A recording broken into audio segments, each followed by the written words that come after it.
Welcome to the M Word, where we bring you unfiltered conversations about all things marketing. Join us as we discuss the many highs and lows, bumps and twists, failures and successes of marketing and running a successful business. We are your hosts, Jennifer Mulchandani and Heather Michaelgard. Get ready for an uncensored journey into the world of marketing.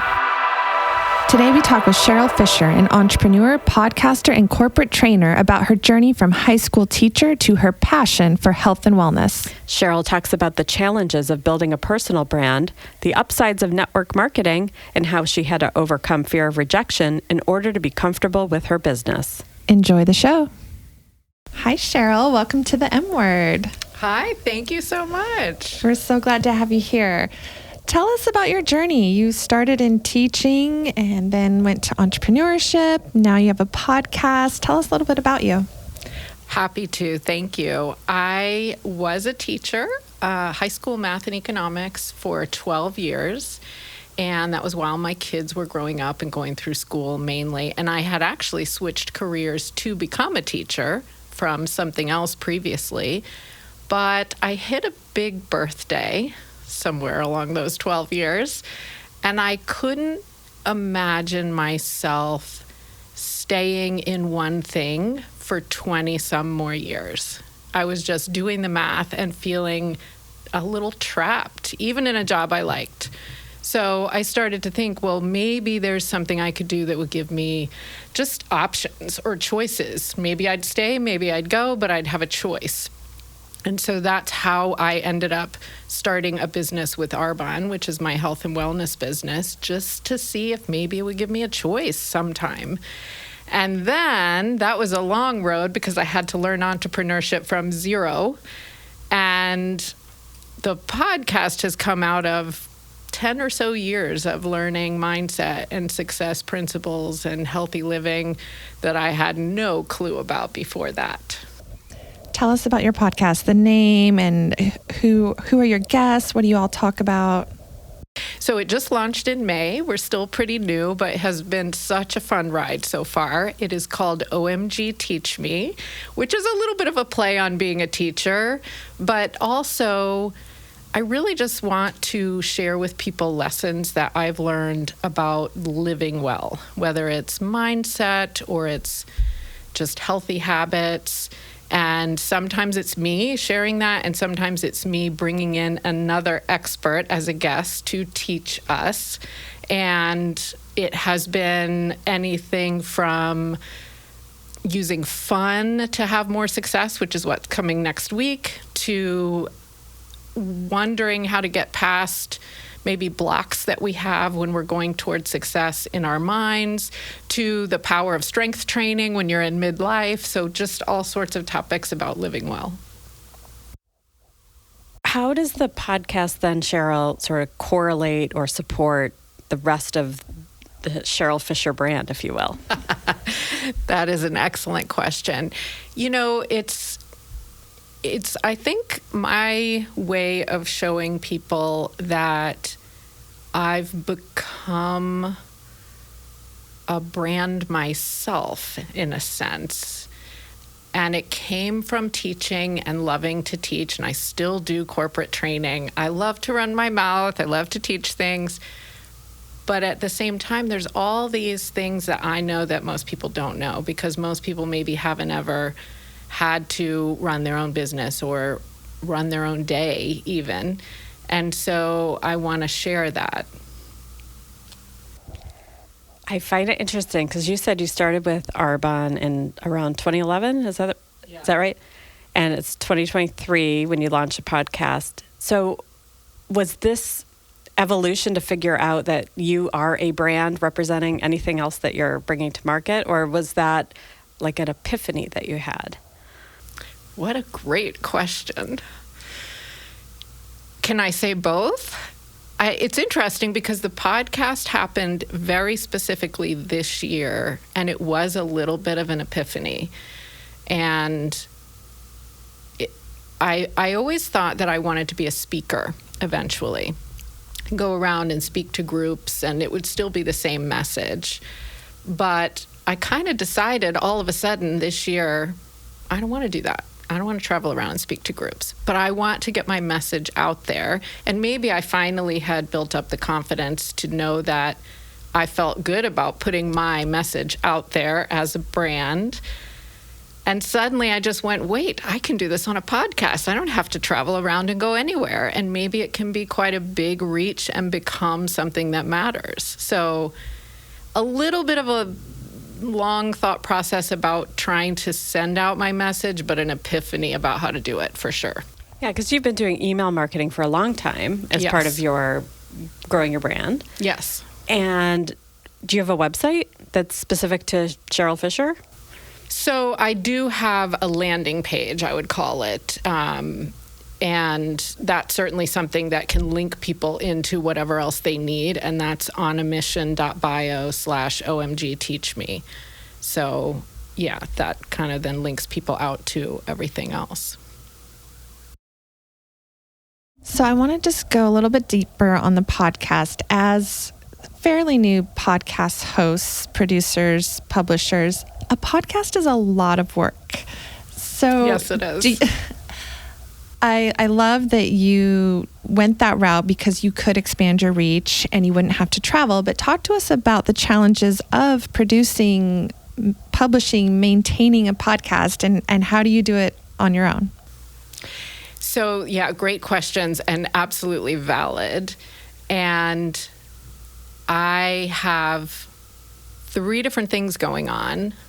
Corporate training that I do by day, my own wellness business, and the podcast. And I'm also an empty nester. So I have a little bit more time on my hands than I used to. And I just have such passion for being able to speak about things that are important to me. I have found the time. Now, would I like to eventually have it be a bit more outsourced in some aspects? Maybe so. Maybe so. I find the most challenging piece to be marketing it, to be honest with you. And that seems like an appropriate thing for us to talk about right now. And yet, like, when you think about your business, the health and wellness business that you've been working in since 2011, that is marketing. I mean, like, it's sales and it's marketing. So you are, I think, at the core, you know how to do that and connect with the audience that you're trying to connect with. Yes. So how's the podcast different than that then? You know what? It's trying to market multiple things at the same time, maybe. That is the challenge. And I'm sure that people or companies have had this challenge before. Now I have 2 Instagram accounts, and now I'm emailing 2 different groups of people. And even just getting that straight in my head and making sure I have a message that's appealing on both directions is new for me.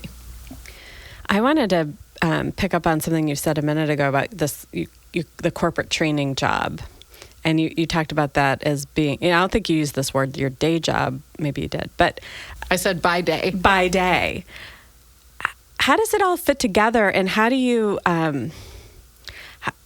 mentally sort of have these different, I mean, there's a correlation in the teaching amongst everything that you're doing, but have this sort of segmented, corporate training segment of Cheryl, the podcast segment of Cheryl, the health and wellness products that you're selling, part of Cheryl, and not let it get sort of, is there a hierarchy of where you spend your mental energy? Are you side gigging, which, could be considered demeaning to some people to say that? Like, how is this fit together in terms of what your brand is?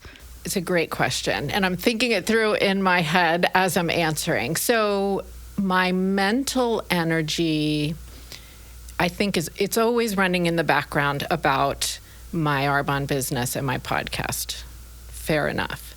I really enjoy my corporate training job and find it appropriately challenging, which is, by the way, what I always have looked for in a job every time I've changed careers. I want to be challenged, but not so challenging that I'm working all the time or I'm stressed or overwhelmed.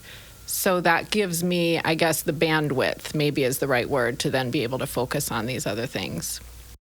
Yeah, it's kind of like the wellness and the podcast is your creative side, passion that's very lucrative, and then the corporate training is almost natural to you, but also stable maybe. So yes. And I do understand that a piece of me wants that stability for sure. And at this point, I get it and I go with it. Yeah. So I want to talk about stability a bit. For those that are listening who maybe currently have a 9-to-5, but have always dreamt about becoming an entrepreneur, it's scary and it's a jump.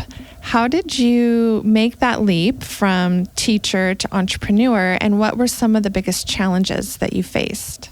I used to answer this question by saying I fell into it accidentally, and I don't think that's really the right answer. So I'm not going to give you that one, even though I just did. As I said, I was feeling really, restless, trapped, and I didn't know what to do. And it just happened to be that I had found some products that I loved, and I kept telling people about them. And someone finally said to me, you could earn money doing that instead of just giving them away to people. And I went, oh, well, I guess I could just try. And so I said, well, I'll just try. And I started it that way with no clue what I was doing. Well, I'll just try, because I love a challenge. I love to try something new. I love change. So all of those things kind of helped me. And then, fair enough, it took a while for me to figure out what I was doing along the way. There was the challenge. So that challenge, like what was the first or biggest memorable hurdle that you had to face trying this new thing? When you go from a job where you have a boss and you have a defined task list, it's very different to then put your name behind something and open yourself up to rejection from people. I don't face rejection in a corporate job or even in a teaching job, not really. Teenagers, they don't reject you? Like, you were a math teacher, right? I mean, certainly some of them didn't like me, I'm sure, but it wasn't so personal in the same way. Now, all of a sudden, I understand that if someone doesn't want my product, it's not necessarily personally about me, but it feels like it. And I'm sure that is not just me.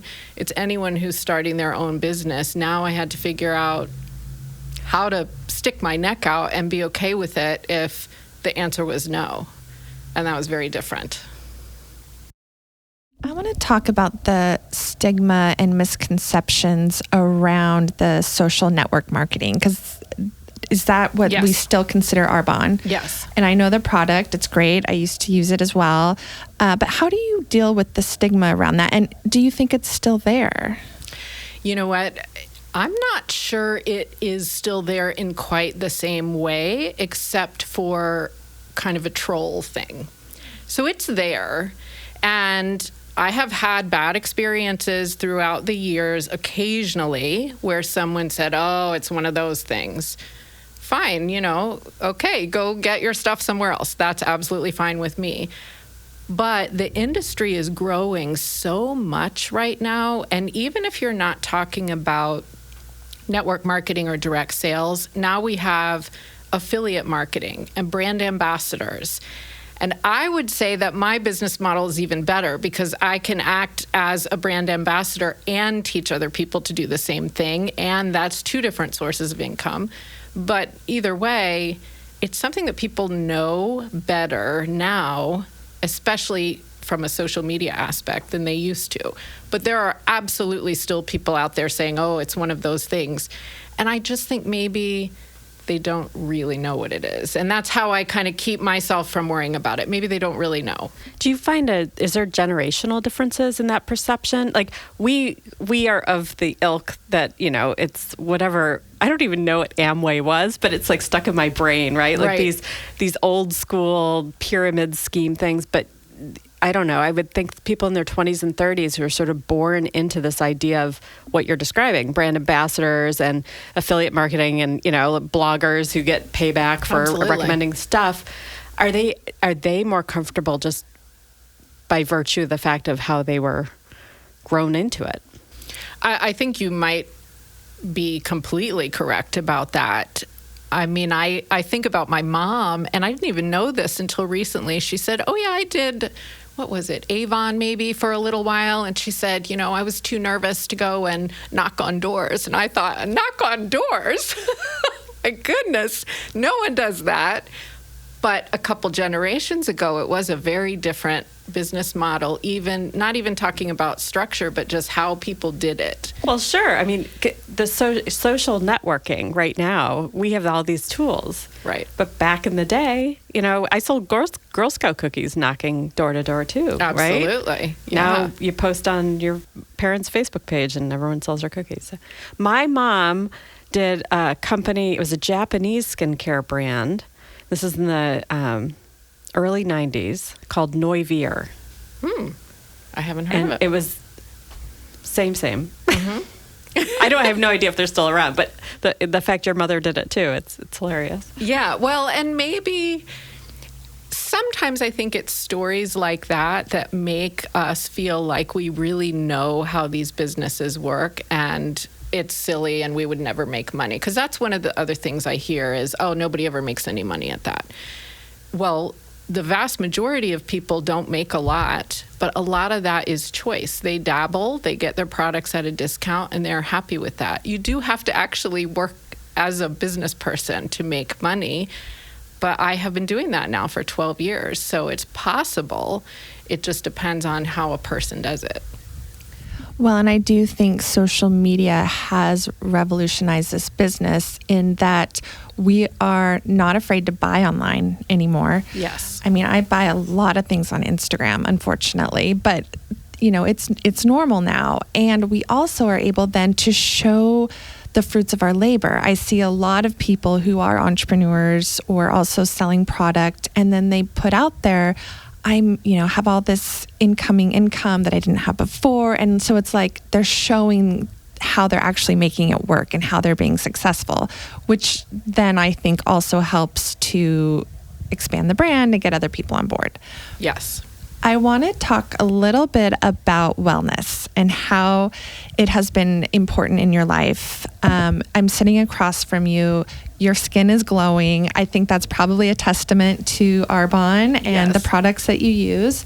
But how has wellness influenced not only your personal life, but also your business? And why do you think it's so important? When my kids were young, and they're now in their 20s, just to give everyone a conception of when that was. When my kids were young, I was running around after them, driving them everywhere, and realizing that I was falling asleep after lunch in the afternoon, and my clothes weren't fitting, and I was gaining weight, and I just felt just not great about myself. And I didn't feel like I had time to do anything about it. And until I turned 40, I flatly refused to use any kind of nice skincare, which was a bad decision, by the way. But here we are. And so I was dissatisfied, is the short answer. And I was looking for, well, how can I feel better during the day without spending hours and thousands of dollars? Like, I was just looking for solutions. And I think when you want a solution to something and you kind of put it out there, you start to get different ideas. And it was the skincare, and then it was how important walking is. And then it was my friend invited me to go to a jazzercise class. And then it was something else and something else and something else. And of course, that's changed over the years. But I finally just got it that if I made smart decisions a little bit consistently, that I would feel so much better. And feeling better is a pretty cool reward. So, yeah, isn't it part of it is like that intrinsic motivation versus external motivation? Yes. Like, if you're going to pursue wellness as a lifestyle because someone told you should do it versus wanting an outcome and then knowing that there's a path to get there, it's absolutely. So, full disclosure to our listeners, you and I know each other pretty darn well. We sure do. You met Heather a million years ago. Yeah, well, maybe yes. not quite, but maybe 10 or a million. Maybe 10 years ago. Through interestingly, the three of us know each other through female networking, Yes. Business networking, networks. So talk to us about like, how does that, and specifically the, female networking groups versus, sort of generic networking groups, like how that's played a role in your growth and your mindset and what that's done for you. I would say two things. I gravitate towards female networking groups just because I think naturally I'm more comfortable with women just in general. I have a son and a husband. I'm perfectly comfortable with them, but I just enjoy the company of women. And also women are probably my top group in terms of listeners and clients. So that makes sense for me. The other thing that I really appreciate about all the different women's networking groups that I've done is learning how to say what in the world I do, and I guess what my brand is in a sense, although I don't say my brand is X, and learn how to say that succinctly. And maybe we might go around the room and say in 30 seconds, what is your business? What do you need? And so it was an environment I felt comfortable in, but also gave me the chance to learn how to give a message that might interest someone. And I know the group you and I were a part of when we first met a million years ago is no longer. So where do you go now? Where are you spending your time in terms of networking? I just had this conversation with someone the other day, and I don't really have that much going on right now with networking, and it's something I need to work on. And to be honest, when everybody went home and everything went to Zoom, I was doing a couple of different networking groups on Zoom, 2020, maybe 2021, and I think I got Zoom fatigue. Networking on Zoom it works, and there's all sorts of cool technology where you can go into breakout rooms and everything, but I just got tired of it, and so I kind of gradually left. But the relationships that I've made with people like you, Jennifer, that have surpassed the group ending make me feel like at least I have some people that I can run ideas by and I can meet up with. But I have been thinking about this lately. I need to get back into it. I need to find new groups. Well, and Cheryl, the group that you and I met in back in Loudoun County is no longer either, which Correct. I'm sensing a theme here, ladies, that maybe we need a new networking group. Maybe we do, yes. Putting that out there. Sure. We can call it the Women of the M Word podcast and bring everybody, all the women who we've ever had on the show. I like that. Oh, that sounds fun. I like that a lot. So Cheryl, if our listeners are interested in learning more about your wellness with Arbonne, or perhaps listening to your podcast, how do they find you? Perfect. So I am on Instagram as Smart Fun Healthy for my wellness business, and OMG Teach Me podcast for the podcast, and then at onamission.bio/ either one of those, Smart Fun Healthy or OMG Teach Me. You can find all kinds of information. And we'll put those links in the show notes when this goes live. This has been so much fun. I could talk to you for hours and hours and hours. And, yes. We'll have to make a date to do that. But thank you for being on the M Word and sharing your personal journey and your lessons learned too. Thank you. Yeah, I hope it's helpful for people. All right, take care. The M Word is an Arlington Strategy production hosted by Jennifer Mulchandani and Heather Michaelgard. Our theme music is by Ben Mulchandani, also known as Moochie. Graphic design by Caleb Fagan and Emily Rare. Sound engineering and editing by Ben Mulchandani.